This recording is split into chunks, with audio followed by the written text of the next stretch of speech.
আসসালামু আলাইকুম, আমি সামিদুল ইসলাম। দর্শক, আমি এই মুহূর্তে দাঁড়িয়ে আছি রাজধানী বনানীতে, যেখানে ঢাকা 17 আসনের জামায়াতের দাঁড়িপাল্লা মনোনীত প্রার্থী ডাক্তার এস.এম. খালিদুজ্জামানের সমর্থনে আজকে এখানে আসবেন ডক্টর শফিকুর রহমান। আজকে এখানে আসছেন ডক্টর খালিদুজ্জামানের নির্বাচনী জনসভায়।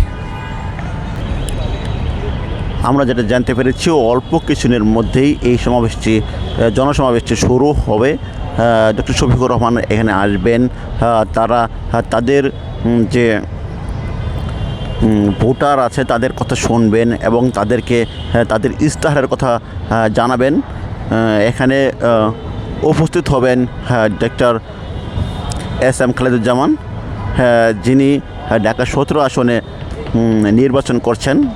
আসলে আরেকটা কথা জানেন যে এখানেও প্রার্থী আর অনেকে আছে, যেমন বিএনপি থেকে দাঁড়িয়েছেন বিএনপির দলের চেয়ারম্যান তারেক রহমানের বিপক্ষে দাঁড়িয়েছেন ডক্টর এস.এম. খালিদুজ্জামান। যদি তাকে সংসদে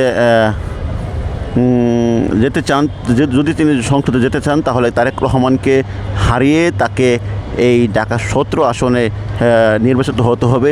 তো সেই নির্বাচনে জয়ী হওয়ার জন্য তিনি বিভিন্ন মানুষকে বিভিন্ন সহযোগিতা করার আশ্বাসও দিয়েছেন।